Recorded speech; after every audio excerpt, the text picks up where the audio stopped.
morning everybody. Today we're going to be talking about two species but under one single umbrella because they're very similar. You get them in the same area. It's much easier than doing two videos that you guys have to watch. We just do it under one. Now that is the mirrorfish. Now the two mirrorfish that we get are your Threadfin mirrorfish and your Indian mirrorfish. Now Threadfin mirrorfish, they're both under the Electus genus, the same genus, Electus ciliaris, and your Indian mirrorfish, Electus indicus. Very easy to remember. Ciliaris comes from obviously the threads, and indicus coming from India, which is where it was first caught, so, or first recorded at least, so it comes from that. Now Electus, the genus name dates back to being used, or the name refers to cockerel. Now cockerel chicken got the long extensions onto its comb, and that's where the threadfins, or obviously guys call them threadfins sometimes, but the mirrorfish get their name. They got these long extensions, mainly on the juveniles, long extensions on the dorsal and anal fins. So if you imagine the fish itself, and then on the fin itself, instead of having a nice short dorsal, they've got this long extension that runs back like that. But they're very flexible, very mobile. That's obviously lost over time. Now the term mirrorfish comes from the fact that they're very flattened. They are very deep-bodied fish. So if you look at them from the side like that, very deep this way. But if you look at them that way on, they're very thin.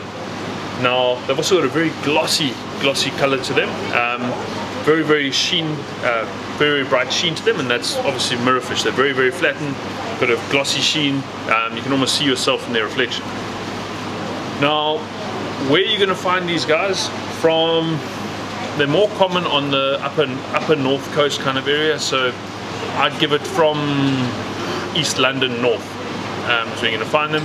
They are Indo-Pacific. You do find them around the world, mainly in the Indian and Pacific Oceans. Obviously that's where you get the name Indo-Pacific.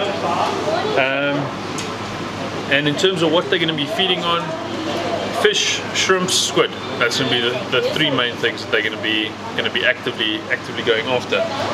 Now they really like their shallow water. They're not a deep water fish. They like hunting in your warmer shallow waters, your just behind backline kind of area, and that's where they actively look for those small little bay squid type things, your little fish and things like that. So that kind of alludes to how you're going to target them. Small white baits, if you're specifically targeting these fish, small little white chocker baits, or small live baits if you're on a boat. They will also take lures, so the guys catch them on fly. The spear fishermen do get a lot of them because they are very broad, obviously a very easy big fish to shoot, but not the greatest eating fish in the world, so it's something that I wouldn't really recommend actively targeting. They're really more of a game fish for enjoyment more than actual edibility. So yeah, it's a fish that you're really going to be targeting more for the pleasure of catching than the actual pleasure of eating.